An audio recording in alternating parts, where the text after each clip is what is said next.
parole aux associations.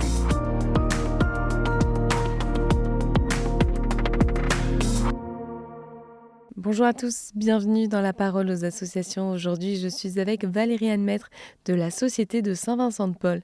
Alors bonjour Valériane, vous êtes la rédactrice en chef du magazine Ozanam. Bonjour Agnès, j'ai une question à vous poser. Voulez-vous devenir sainte ? Alors j'essaye de faire de mon mieux, oui. Alors Agnès, j'ai trouvé un moyen d'y parvenir, enfin un modèle à suivre, disons, pour atteindre la sainteté. C'est l'histoire d'un jeune homme de bonne famille en Italie qui a pris soin des pauvres. Alors attendez, cette histoire me rappelle quelque chose. Vous voulez parler de Pier Giorgio Frassati ? Oui, c'est bien lui. On parle de lui parce que bon, c'est quand même pas tous les jours que le bénévole d'une association devient saint. Et pour la Société de Saint-Vincent-de-Paul, eh bien, c'est un vrai événement, à tel point d'ailleurs que les jeunes de notre réseau se sont mobilisés depuis des mois. Certains sont partis à Turin pour découvrir la ville où il a vécu et d'autres étaient à Rome.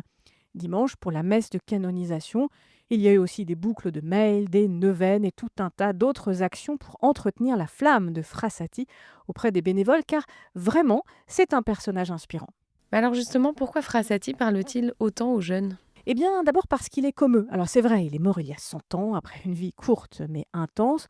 En réalité, c'est un jeune de notre temps. Pier Giorgio conduisait une voiture, fumait la pipe, il avait une bande d'amis avec lesquels il partait en excursion en montagne.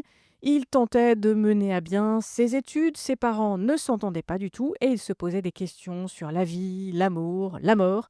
Avouez, ils sont nombreux les jeunes aujourd'hui à ramer pour leurs études, à s'angoisser sur leur avenir et à vivre dans des familles pas toujours très bienveillantes. Oui, les jeunes d'aujourd'hui ressemblent bien à Frassati, avec un portable et une vapote en plus, disons. Mais Frassati, c'était aussi, surtout, un jeune porté par ses convictions et son envie de justice sociale. Il était engagé dans de nombreux mouvements, dont la Société de Saint-Vincent-de-Paul. Frassati était d'abord un catholique fervent qui a mis sa foi en pratique de façon très concrète.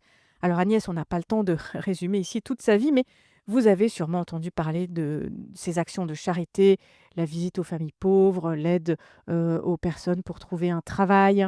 Alors on me raconte aussi qu'il poussait la charrette de meubles des personnes qui l'aidaient à déménager. C'est exact, et on dit aussi qu'il récupérait les fleurs lors des réceptions de son père, sénateur, pour poser ses fleurs sur les tombes des indigents. On ne compte plus le nombre de fois où il est rentré chez lui sans manteau ou sans chaussures parce qu'il les avait données à une personne dans le besoin. Mais en fait, au-delà de l'aide matérielle, Frassati était porté par sa foi. À un ami, il écrivait « Jésus me rend visite tous les matins, je lui rends visite aussi misérablement que je peux en visitant les pauvres. » Voilà donc Agnès, ce modèle à suivre pour agir dans la simplicité de la relation et le respect de la personne rencontrée. Et c'est exactement ce que font encore aujourd'hui les bénévoles de la Société de Saint-Vincent-de-Paul. Être présent, tout simplement, servir dans l'espérance. Encore un mot sur Frassati. Un jour, un étudiant l'interpelle et lui dit « Mais tu es bigot ?» Frassati répond « Non, je suis resté chrétien. » Ça ne vous rappelle rien, Agnès, l'histoire d'un jeune étudiant en droit attaqué sur sa foi et qui décide avec des amis de lancer une conférence de charité ? Vous voyez de qui je parle ? Alors cette année, c'est Frassati qui a été canonisé. Frédéric Ozanam, parce que c'est de lui dont on parle, il a seulement, si je puis dire, été déclaré bienheureux en 1990, mais la procédure de canonisation d'Ozanam se poursuit. Et j'espère qu'un jour, Frédéric rejoindra Pier Giorgio dans la litanie des saints.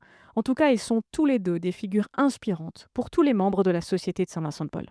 Eh bien, merci pour ce partage, Valériane. Et je rappelle qu'on peut avoir plus d'informations sur les actualités de la Société de Saint-Vincent-de-Paul via les réseaux sociaux et le site internet ssvp.fr. Je vous souhaite une très belle journée.